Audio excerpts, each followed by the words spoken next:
안녕하세요, 주호입니다. 오늘 해볼 거는요, 그런 얘기가 많더라고요. 크롭을 이제 쓰시는 분들이 크롭을 쓰다가 이제 풀프레임으로 바꾸면 내가 이게 확 체감이 될까? 내가 그 돈 쓴 만큼 이게 풀프레임으로 만족감을 느낄 수 있을까? 이런 걸 좀 고민하시는 분들이 있으신 것 같아서 저는 이제 크롭을 많이 쓰기도 했지만 풀프레임도 꽤 많이 썼거든요. 그래서 그 부분에 대해서 한번 말씀을 드려보려고 해요. 일단은 이 두 가지로 분류를 해야 될 것 같거든요. 먼저 알파 6400이나 캐논의 R10, 니콘의 Z502나 Z30 이런 걸 쓰시는 분들이랑 후지필름의 X-T5나 소니의 알파 6700, 캐논의 R7 것처럼 고급기를 쓰시는 분들로 좀 나뉘어야 될 것 같아요. 일단 첫 번째로 중급기를 쓰시는 분들이 풀프레임으로 가면 어떨까 이걸 얘기해 보려고 해요. 제가 예전에 소니의 알파 6400을 많이 썼거든요. 그러다 보니까 그 6400을 썼을 때랑 또 알파 7 M3나 M4를 만졌을 때가 그 차이를 좀 말씀드리는 게 좋을 것 같아요. 이분들은 바꾸면 확실히 체감이 될 것 같아요. 자, 그 이유 중에 몇 가지가 있는데, 첫 번째로 6400은 굉장히 작은 카메라거든요. 그러다 보니까 무게는 가벼운데 대신에 버튼이나 이런 게 좀 적어요. 예를 들어 초점을 이동할 때 제 카메라는 나중에 보여드리겠지만 이렇게 포커스에 이동하는 게 있거든요. 이런 게 6400이나 이런 고급형 카메라에는 없는 경우도 많고요. 6400 같은 경우는 SD카드 슬롯이 하나거든요. 예를 들어 SD카드 슬롯이 두 개면 하나는 로우 저장하고 하나는 JPG 저장해서 내가 친구에게 뭐 결혼식을 찍어준다거나 이럴 때 JPG 낮은 걸로 먼저 주고 그 다음에 나중에 보정해서 주고 이런 거를 할 수가 있는데 6400으로는 가능은 한데 하나로만 되잖아요. 그러니까 용량의 압박이 좀 있어요. 그러다 보니까 용량이 차면 또 갈아 껴야 되고 그런 경우도 있고요. 또 제가 6400 썼을 때 가장 불편했던 것 중에 하나는 배터리예요. 배터리. 의외로 배터리가 중요해요. 왜냐하면 6400의 배터리는 그 용량이 크지도 않고요. 방한도 잘 안 돼 있어요. 그러다 보니까 제가 겨울에 한 영하 10도에 가잖아요. 이 알파 7 M3나 M4는 딱 가면은 그래도 꽤 오래 찍을 수 있거든요. 뭐가 안 꺼지고. 근데 걔는 어떠냐면 한 3분 찍나? 3분 찍으면 꺼져요. 그러니까 제가 6400을 쓸 때 배터리를 3개를 썼어요. 3개를. 예를 들어 알파 7 M4처럼 큰 배터리가 있거나 아니면 제 카메라처럼 이렇게 배터리가 이렇게 좋은 얘들은 사진을 하루 종일 찍어도 배터리가 남는 경우가 꽤 있거든요. 용량 얼마야? 얘는 잘 모르겠어요. 얘는 잠깐만. 얘는 2200A네요. 얘는 꽤 좋은 배터리예요. 얘는 2200이고 알파 7 M4의 배터리는 2280A거든요. 그러니까 하루 종일 찍어도 괜찮은데 알파 6400의 용량이 1000A예요.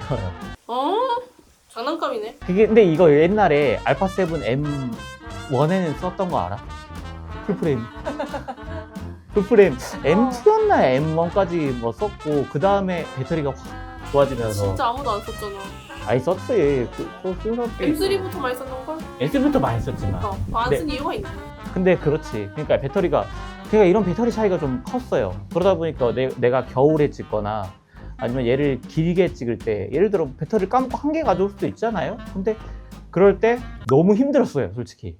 얘를 계속 껐다 켰다 하고 보조 배터리 계속 연결하고. 지금도 이 큰 용량의 배터리들도 영상을 찍으시거나 하신 분들 배터리 모자라서 한 2-3개씩 막 씻거든요. 좀 많이 힘들었다, 6400 쓸 때. 그러니까 이렇게 6400을 쓰고 M4나 M3 가면 이 배터리가 진짜 확 체감이 돼요. 그러니까 너무 좋다 생각도 많이 들고, 그 다음에 이제 사진으로 얘기하자면은 그런 면도 있어요.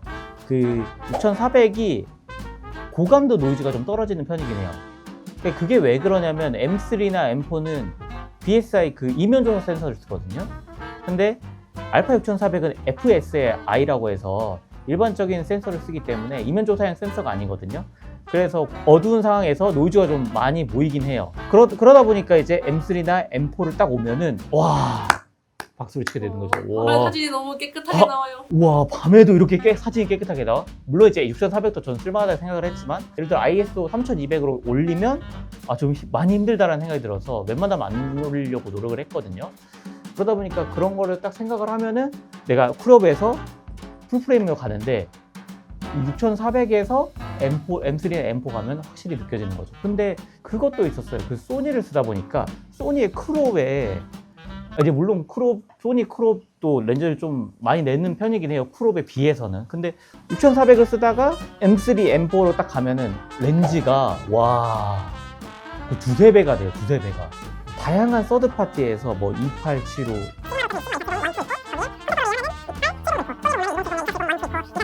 2405 F4도 그러니까 되게 많아요. 이거 지금 다 풀프렌즈야? 풀프렌즈 이거 말한 게 아직 나 다 얘기도 하지도 못했어. 내가 살 수 있는 선택권이 굉장히 많아져. 게다가 그 렌즈 하나하나가 굉장히 퀄리티도 높고 화질도 좋다 보니까 굉장히 좋다는 생각이 많이 들었어요. 근데 반면에 크롭 카메라들을 렌즈 중에서는 안 좋은 것들이 꽤 있거든요. 예를 들어 좋은 거는 165 하나, 165랑 시그마 1850, 탐노 1770 얘들은 괜찮고 나머지 1815나 이런 건 사진을 찍기에는 조금 제가 느끼기에는 좀 많이 부족하다. 1813호도 그렇고 그러다 보니까 이걸 쓰는 게 맞나? 뭐 이런 생각이 드는 거죠. 솔직히 말하면. 확실히 근데 어쨌거나 크롭을 6400도 그렇고 6400에서 M4로 가면은 그 발전한 그 시간도 있잖아요. 시간도 영향이 큰 것 같아요. 왜냐면 크롭 카메라를 쓰시다가 이제 경제 사정이 괜찮아져서 또 올라가는 경우에 또 카메라 뭐 1, 2년만 쓰는 경우도 있지만 거의 없잖아요. 막 저도 한 3, 4년, 5년 이렇게 쓰니까 그 이후에 크롭을 쓰시다가 풀프레임 보시면 그 기술의 발전도 확실히 영향이 큰 것 같고 그러다 보니까 확 체감이 되는 것 같아요. 솔직히 말하면. 그래서 그런 카메라를 쓰시다가 풀프레임 쓰면 좋을까? 확실히 좋습니다. 그거는 확실히 좋아요. 자, 그러면 두 번째 케이스가 있어요. 근데 캐논의 R7, 소니의 알파 6700, 그 다음에 후지필름의 XT5처럼 이런 고급 크롭기들이 있거든요. 얘를 쓰다가 넘어가면 확 체감이 되냐? 그건 좀 애매한 것 같아요. 그러니까. 왜냐면 생각보다 이 화질 차이가 극단적으로 나지가 않거든요. 보통 풀프레임을 쓴다고 하면은 우리가 원하는 게 보정 관용도가 높고 화질이 좋다, 그리고 야간에 노이즈가 적다, 이거를 많이 바라는 거잖아요. 그러다 보니까 그런 걸 많이 쓰는데 그 고급 크롭기에는 이 친구 제가 들고 있는 XT5만 하더라도 이미 이면 조사형 센서가 들어갔어요. 화소도 거의 화소도 4000만이고요. 그러다 보니까 얘를 쓰다가 알파 7 M4를 쓰면 그렇게 큰 차이를 못 느껴요. 물론 이제 당연히 M4가 보정을 하면 훨씬 좋거든요. 예를 들어 날씨가 좋은 상황에서는 이 T5가 더 잘 나오는 경우도 꽤 많고요. 그러니까 그게 막 우와 할 정도의 차이는 아니라는 거죠. 다만 이제 그런 건 있죠. 그 렌즈 어쨌거나 우리가 이 한 스탑 때문에 예를 들어 f1.8 렌즈를 쓰다가 1.4로 내려가는 거는 물론 더 좋은 렌즈이기도 하지만 아웃포커싱 때문에 내려가기도 하잖아요. 그런 거 하나하나 때문에 생각을 한다면 당연히 풀프레임 렌즈가 1.4가 더 좋긴 한데 문제는 근데 그런 거를 하나하나 체감을 하려면 결국에는 엄청 좋은 렌즈 1.4의 렌즈를 써야 되잖아요. 물론 요즘은 중고가도 많이 풀렸지만 새 렌즈를 사기에는 너무 가격적인 부담이 있으니까. 반면에 이 크롭 카메라들은 1.4의 렌즈를 사면은 생각보다는 더 저렴하게도 살 수 있고 또 많이 없다고 하지만 뭐 후지필름 같은 경우는 꽤 많고요. 또 소니 같은 경우도 간간히 내고 있고 또 시그마라는 좋은 회사가 있기 때문에 그런 회사 서드파티 회사들에서 많이 내주고 있기 때문에 그 아웃포커싱이나 이런 거에 대해서는 막 엄청 좋다 뭐 이런 것까지는 아닌 것 같아요. 솔직히 조금 더 좋다, 조금 더 표현력이 좋다 뭐 이렇게 표현할 수 있을 것 같지 생각보다 뭐 우와 미쳤다 뭐 이 정도까지는 아닌 것 같아요. 제 개인적인 생각엔. 이 카메라도 배터리 용량이 꽤 크거든요. 근데 소니 알파 6700만 해도 M3, M4랑 배터리 똑같은 거 써요. 솜털림 방지 들어가 있고요. 물론 카드 슬롯이 하나긴 한데 뭐 다른 거는 거의 비슷해요. 그러니까 이제 예를 들어 내가 만약에 알파 6700을 썼어. 근데 이 M4는 조금 체감이 될 수 있어도 예를 들어 C2 이런 걸 가잖아요. 생각보다 체감이 안 될 수 있어요. 진짜 생각보다.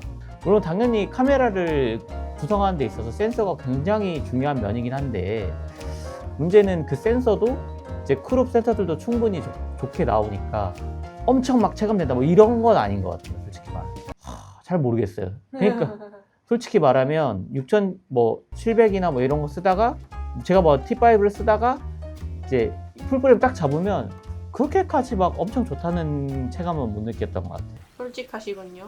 솔직히 말하면 물론 이게 제가 뭐 제대로 못 써서 그렇다 뭐 하면은 할 말은 없는데 근데 제 개인적으로 그렇게 느낀 거니까. 사진으로 아니 영상으로? 사진? 영상 이것도 그런데 영상으로 하면은 오히려 크롭이 더 나을 수도 있어요. 그러니까 근데 영상을 말씀드리면 솔직히 말씀드릴게요. 영상을 하시면 오히려 크롭이 더 나을 수 있어요. 왜 그러냐면 우리가 영상 찍을 때 가장 힘든 게 뭐냐면 첫째 발열이에요, 발열. 뭐 다른 거 화질도 그렇지만 근데 영상은 왜? 얘가 뜨거운 거에서 약간 따끈따끈하다. 얘는 근데 지금 비트레이트를 많이 안 올려서 괜찮아. 8비트인데. 8비트 아니야. 비트레이트 높은 거는 10비트에 422 10비트 그 이상이 돼야 발열이 많이 발생하기 때문에 그러니까 센서 크기가 커지면 커질수록 발열이 많이 생겨요. 그러다 보니까 제가 6400을 썼을 때 발열에 대한 체감을 거의 못했거든요. 근데 알파7 M4를 쓸 때는 발열에 대한 거를 확실히 느꼈어요. M3도 똑같고 M3는 아예 촬영 제한까지 있잖아요. 6400은 없는데 그러니까 오히려 영상을 찍으시는 분들은 일부러 크롭을 쓰는 경우도 있어요. 영상은 또 짐벌에 올리다 보니까 무게도 많이 감안을 해야 되는 측면도 있어서 일부러 크롭을 쓰시는 분도 꽤 있어요. 렌즈야 뭐 풀프레임 렌즈 갖다 쓰면 되니까 아니면 크롭 렌즈 가벼운 거 많으니까 그 영상은 이거 하나가 뭐 중요한 게 아니고 뭐 목적에 따라 다르겠지만 이거를 어떻게 보여주느냐가 더 중요한 거기도 하거든요. 그러다 보니까 조금 중요도가 덜한 것 같아요. 센서 크기가 화질이 엄청 좋을 필요가 없기 때문에 그런 것도 있고요. 영상은 왜냐하면 4K는 800만 화소밖에 안 쓰니까 8K 돼야 2000만 이상 쓰는데 문제는 8K를 쓰면은 편집할 때도 힘들거든요. 이건 너무 영상 얘기였다. 그러니까 이제 점점 이제 크롭과 풀프레임의 간격이 제 개인적인 생각에는 고급 기록을 들어오면 좁아지는 것 같아요. 막 그래서 예를 들어 6700을 사셨을 때 알파7 C2나 M4로 가신다 하면 체감이 생각보다 안 될 수도 있고요. 근데 또 이제 논외로 하자면 소니를 예로 들게요. 제가 소니를 좀 많이 써서 예를 들어 영상을 찍으시는 분들은 또 알파7 S3라는 명기기가 있거든요. 그런 걸 또 쓰면 확 체감이 돼요. 그러니까 그런 거 특정한 거를 만약에 넘어가고 싶다. 예를 들어 내가 크롭을 쓰고 있는데 영상을 찍고 싶어서 S3나 FX3로 넘어간다.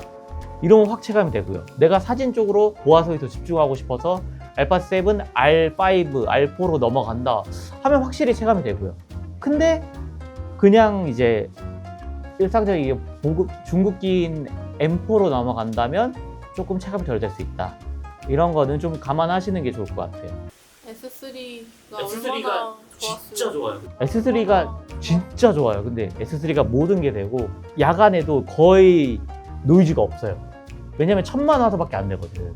그러니까 얘가 얼마나 좋겠어. 그 밤에 그 영상으로 S3, FX3로 찍으면 말이 안 나와. 와 이렇게까지 할 수 있나? 그러다 보니까 이런 장단점이 있어요. 고급기, 뭐 중국기 이렇게 자 중국기를 쓰다가 풀프레임을 가신다.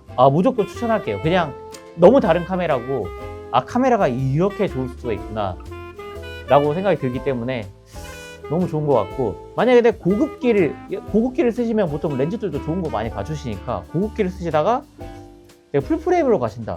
그러면은 선택을 좀 하시면 좋을 것 같아요. 만약 풀프레임을 쓰고 싶다 하시면 확실한 풀프레임으로 쓰시는 걸 추천드릴게요.